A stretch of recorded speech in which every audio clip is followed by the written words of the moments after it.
약 20화에 걸쳐서 진행되었던 과학자들의 표지 연재가 마무리되었고 1080화부터는 와노쿠니와 관련된 표지 연재가 시작됩니다. 표지 연재에는 카와마츠와 히오리가 종이약을 접으며 휴식을 취하고 있으며 뒤편에는 두루미로 추정되는 새도 한 마리가 나타나 있습니다. 그리고 독자들이 와노쿠니와 관련된 부분에서 궁금한 점은 카와마츠와 히오리가 아니라 카이도우 빅맘 생존 여부, 야마토의 근황, 모모노스케의 근황, 오타마의 생존 여부입니다. 그렇게 와노쿠니와 관련된 표지 연재를 통하여 이들의 근황이 공개되기를 독자들은 기대하고 있습니다. 그리고 히오리가 나온 것을 보면 오타마의 생존 여부는 공개될 가능성이 높습니다. 히오리가 와노쿠니 전쟁이 끝난 이후 쿠로즈미 가문을 모조리 화형시켰는데 오타마 역시 쿠로즈미 가문일 가능성이 높아서 사망했다는 설이 제기되고 있으나 오타마는 어린 아이이며 사실상 코즈키 가문과 밀지모자 일당의 편이었기에 예외를 두고 히오리가 살려주었을 가능성이 충분하기에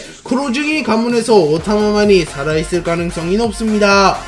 검은 수염 티치는 코비를 납치하는 데 성공하였고 코비와 함께 아마존 릴리를 기습하는 모습까지 연출하였습니다. 다만 코비가 소드에 소속된 인물이며 소드는 상황을 타파하기 위하여 창설된 부대이며 주임무가 잠입임을 고려하면 코비가 스스로 검은 수염 해적단에 붙잡히며 잠입을 했다고도 볼 수 있습니다. 다만 검은 수염이 코비를 협상 카드로 쓰려는 점과 거프가 직접 출동해 코비를 구하려는 것을 보면 코비가 검은 수염에게 붙잡혔을 가능성이 높아 보입니다. 그리고 코비는 티치와 검은 수염 해적단 간부 대다수가 하치노스 섬의 자리를 비운 틈을 타 탈옥을 시도하려 합니다. 그리고 해적섬에 있던 해적들이 이 소식을 들은 이후 코비 대령이 탈주했다, 죽이면 얼마? 크로스 길드가 현상금을 줄 테니 라고 말하며 코비를 잡아서 크로스 길드에 넘겨버리려고 합니다. 참고로 버기는 크로스 길드를 창설하자마자 해군에게 현상금을 걸어버리며 세상의 혼란을 야기하였습니다. 그리고 이후 코비의 현상금이 공개되었고 코비의 현상금은 5성으로 약 5억 벨이라는 것이 공개됩니다.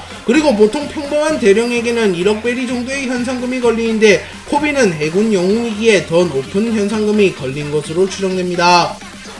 하치노스 섬에 남아있던 검은 수염 해적단의 간부는 시리우 피사로, 사누아 눌프, 바스코 샷으로 이들은 코비가 탈옥하려 한다는 것을 파악합니다. 그리고 피사로는 섬과 융합하는 기이한 능력을 선보인 이후 하치노스 섬에 있는 해적들에게 코비를 산채로 잡아오라는 명령을 내립니다. 그리고 사람들은 하치노스 섬의 바위가 말을 하자 꽤나 놀라는 모습을 보였습니다. 그리고 이후 피사로의 능력은 섬섬 열매라는 것이 밝혀졌고 섬과 융합을 하거나 섬의 일부를 다룰 수 있는 능력이라는 게 밝혀졌습니다. 한편 코비는 하치노스 섬이 말을 하자 자신이 탈옥하려는 게 들켰다고 판단하였고 또 다른 죄수들에게 자신이 미끼가 될 테니 도주하라고 말하는 모습을 연출합니다. 그리고 시류는 피사로에게 코비를 잡으라고 했으나 피사로는 나중에 티치가 시끄럽게 군다고 이래저래 많이 부수니까 라고 말하며 자신이 직접 나서면 섬이 부서지기에 나서기가 껄끄럽다고 말합니다. 그러자 바스코샷이 물방울을 타고 나타나 내가 가도 되는 거냐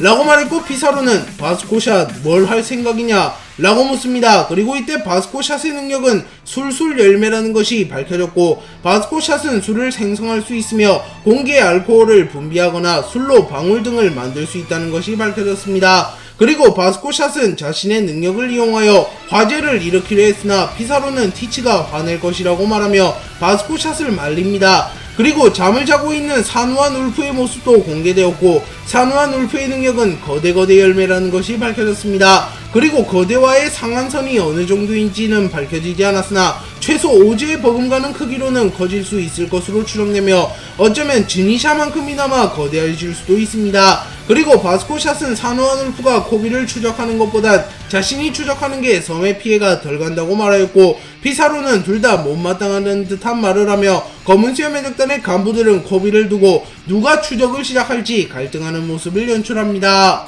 티치는 코비를 납치한 이후 영웅 코비 나는 말이야 이 해적섬을 하나의 국가로 만들고 싶은 거야. 세계정부에 소속하는 나라로 말이지. 내가 국왕 검은수염 왕국 제하하하 어떠냐 라고 말하며 코비를 세계정부에 돌려주는 대가로 자신의 해적섬을 세계정부 가맹국으로 만들어야 한다는 것이 밝혀졌습니다. 그리고 이때 티치는 한나라의 왕이 되고 싶어 한다는 야망을 가졌다는 것도 밝혀졌기에 티치의 폐양색 팩이 소유 확률이 더욱 높아졌습니다. 그리고 코비는 바보같은 소리 하지 말아주시죠. 그게 통과될 리가 없잖아요. 범죄자들의 나라라니 라고 말했고 티치는 어이 남의 꿈을 짓밟지 말라고 네 목숨과 바꿔 교섭할 거다 라고 말합니다. 그러자 코비는 정부나 군대가 그런 테러 행위에 굴복한다면 끝입니다. 그리고 소용없다고요. 저는 소드니까 라고 말했고 티치는 소드? 그게 뭔데? 라고 말합니다. 그러자 쿠자는 그런가 틀렸군 이건. 거래는 포기해라 티치.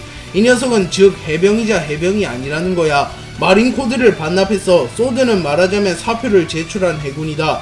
그래서 이 녀석은 사왕에게도 허가 없이 싸움을 걸 수 있고 그 외에 온갖 명령을 무시하고 자유롭게 움직일 수 있는 유격대.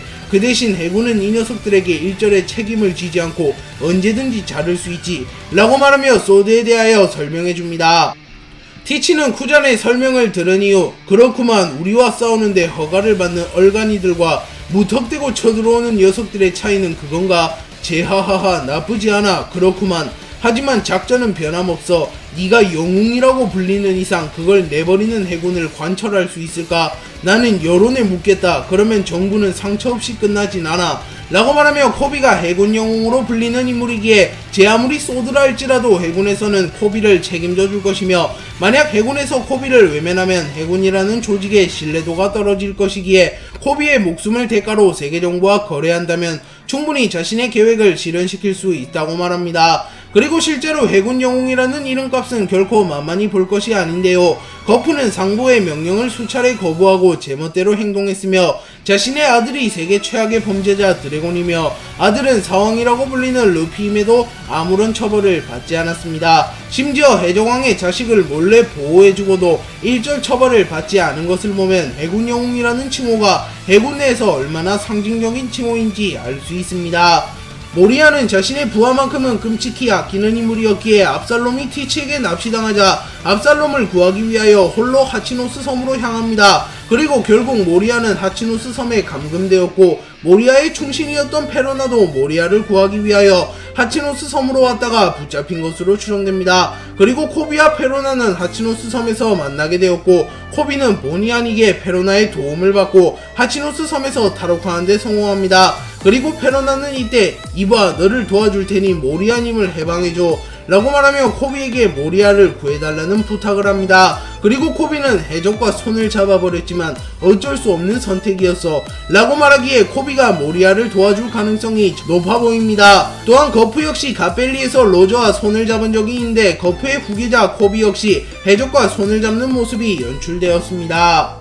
코비는 페로나의 도움으로 탈옥한 뒤 하치노스 섬에서 빠져나가려 하고 있었습니다. 그리고 하치노스 섬에 해병들이 나타났고 코비는 놀라는 모습을 연출합니다. 그리고 해병들은 순식간에 하치노스 섬을 휘젓기 시작합니다. 그리고 잠시 후 건물이 스스로 움직이기 시작했고 해적들은 건물이 움직이는 것을 보며 현실 부정을 합니다. 하지만 진짜로 건물이 움직이고 있었던 것이고 건물이 움직인 이유는 채찍 열매를 먹은 조교인간 츠루의 손녀 쿠자쿠의 능력이라는 것이 밝혀졌습니다. 그리고 쿠자쿠는 자신을 보는 해적을 보며 뭘 그렇게 쳐다봐 해병 처음 봐 이쪽으로 오렴 귀여워라 조교해줄게 라고 말합니다. 그리고 잠시 후 코비가 포위되었고 해적들이 코비에게 총을 쏘려 합니다. 하지만 그 순간 히바리가 나타나 베가펑크의 발명품인 GP 플라워를 사용하여 순식간에 해적들의 총구를 모조리 꽃으로 변환시킵니다. 그리고 히바리는 아니 의상한 의미는 아니고 밥을 먹으려다가 어쩌다 보니 이곳까지 왔고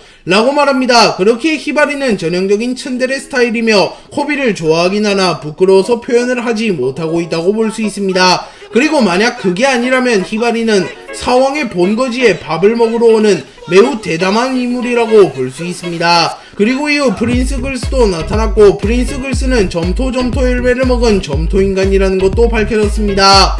소드의 선발대가 하치노스 섬을 휘저으며 해적들을 한 곳에 몰아넣는 데 성공하였고 이후 곧바로 거프가 나타납니다. 그리고 거프는 마치 써니오의 코드 버스터와 같은 기술을 사용하여 해군선 통째로 하늘로 비상하였고 해군의 군함이 하늘에서 날아옵니다. 그리고 해적들은 거프를 보며 전설의 영웅 은퇴한 것이 아니었나 라고 말하며 매우 당황하는 모습을 연출합니다. 또한 시류는 물음표 느낌표라고 반응하는데 시류는 세계정부 소속 인물이었기에 거프의 강함이 어느 정도인지 알고 있기에 거프가 나타나자 당황한 것으로 보입니다. 그리고 거프는 어이 해적놈들 너희가 누굴 납치했는지 알고 있는 거냐 코비는 해군의 미래 그리고 나의 애제자다 라고 말한 이후 갤럭시 임팩트를 사용하여 하치노스 섬의 건물들과 해적을 통째로 증발시켜버립니다. 그리고 이때 거프의 주먹에 번개의 형상이 나타났으며 손이 검은색으로 변하였기에 거프는 태양색을 휘감는 것이 아닌 무장색 패기를 휘감아 전투한다는 것을 알 수 있습니다.